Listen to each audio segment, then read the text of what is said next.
Yung ano muna, yung flood control ng about sa Ilocos Norte na ngayon mainit kasi na issue yan. Yun nga di ba, yun nga ang sinasabi natin, lahat ng investigasyon ay moro-moro lamang sapagkat nililihis nila sa tunay na issue. Kita nyo, di ba? Kinukutya nga si Vince Dizon, lahat pinupuntahan niya. Pati sa Davao, doon siya naghahanap, wala naman siyang mahahanap doon. Ilocos Norte ang tinuturo ni Manong Chavit. Hindi naman nila pinupuntahan. Bicol, hindi nila pinupuntahan. Bulacan, anong ginagawa ngayon sa Senado? Yung Blue Ribbon Committee. Sinasabi nila may 3 senador silang idadawit.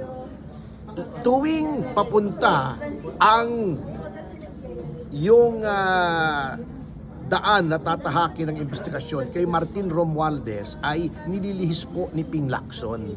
Anong gagawin ng BRC? Maglalabas sila ng preliminary report, 3 senador ang idadawit nila. Bakit? Sapagkat yung mga senador na yon ay ang malaking posibilidad na bumoto for acquittal of BP Sara. Nire-raid na nila ang Senado, ninyo-neutralize na nila ang mga senador na hindi kampi sa kanila para ang matira yung kampi lamang sa kanila.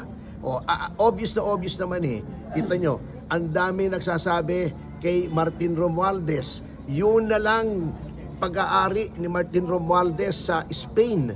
Nilabas na ng mga pahayagan kung sinong maaring dami o mga front doon sa pag-aari na yon. Pinatawag ba ni Ping Lacson? Wala. Maglalabas sila, si Cheese, si Joel Villanueva, si Jinggoy, sapagkat yun ang mga alam nilang boboto against the impeachment of VP Sara, against the conviction of VP Sara. Alam na natin talagang they are setting the stage. Yes. Sir, maiba naman po tayo, sir. Yung tinanggap ni Risa Hontiveros yung hamon niya, nakasuhan kayo. Then, ngayon po nagsalita na yung korte na wala namang basihan ang kaso laban sa Hindi pa naman korte, DOJ. Hindi na nga DOJ, umabot sa sorry, korte. DOJ. Oo. So, hindi po ba siya nag-apila, sir, after ginak ng DOJ? Ay, hindi. Meron pa naman siyang MR. Pero kung ako sa kanya, mag-concentrate na lang tayo sa governance. Huwag na nating ipakita sa taong bayan na unang-una, itong kasong ito ni Risa Hontiveros ay nakakatawa. For 2 reasons. Number 1, yun nga, di ba sinabi na rin sa desisyon, hindi ka pwedeng maging masyadong sensitibo kung ikaw ay nasa government. Ikaw ay public servant. Kasama yan yung kritisismo. Number 2, Madam Risa naman, hindi ka ba na iinis sa sarili mo?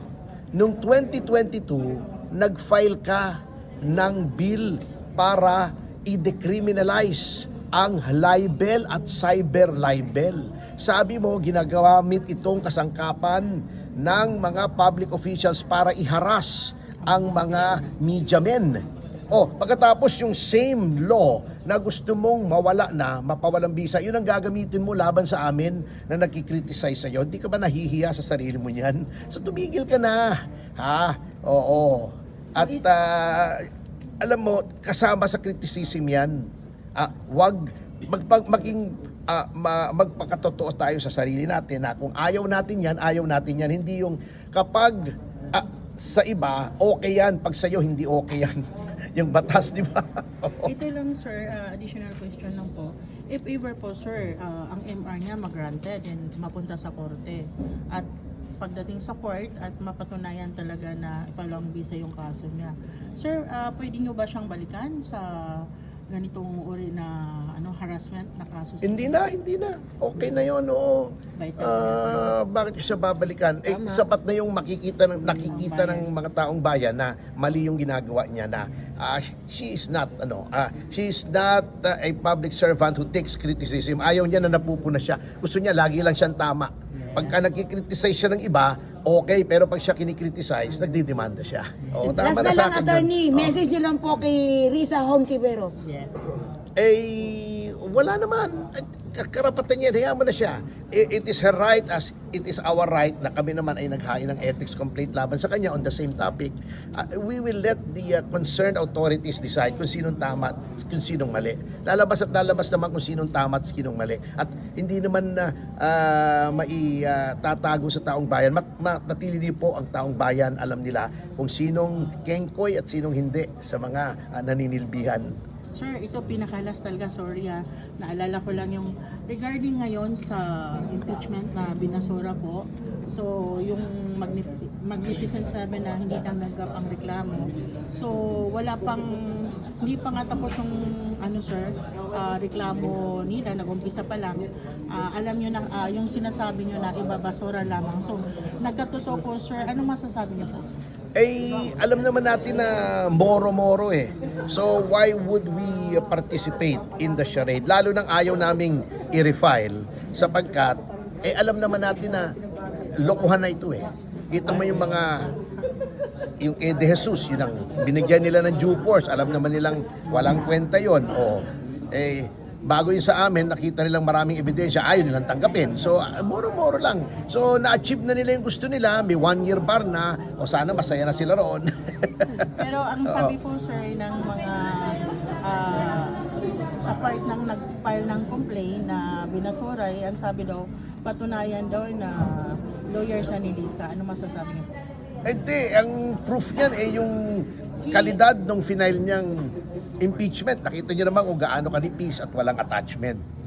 So hindi na namin kailangang patunayan. Kasi ang tawag diyan sa batas, res ipsa loquitur. The thing speaks for itself. Alam naman natin yan eh. Naglolokohan lang naman tayo rito eh. May mga patunayan pa sila. The proof of the pudding is in the eating. Ayan, di ba? Kamote nga. Di ba? It was meant para ibasura talaga. Talagang siya, abogado siya ni Lisa kasi siya yung naging abogado ni Lisa nung nag-file siya ng kaso labang kay attorney, Glenn Chong. Glenn Chong, Oo, yan. Sabi niya, ginawa lang daw niya lang yun on his own. Oo. Ang ating sasabihin doon is ikwento mo sa pagong. Thank you, attorney. Meron pa pahabol, sir. Sige. Yung impeachment ni Inday, di ba nagdesisyon na yung Supreme Court?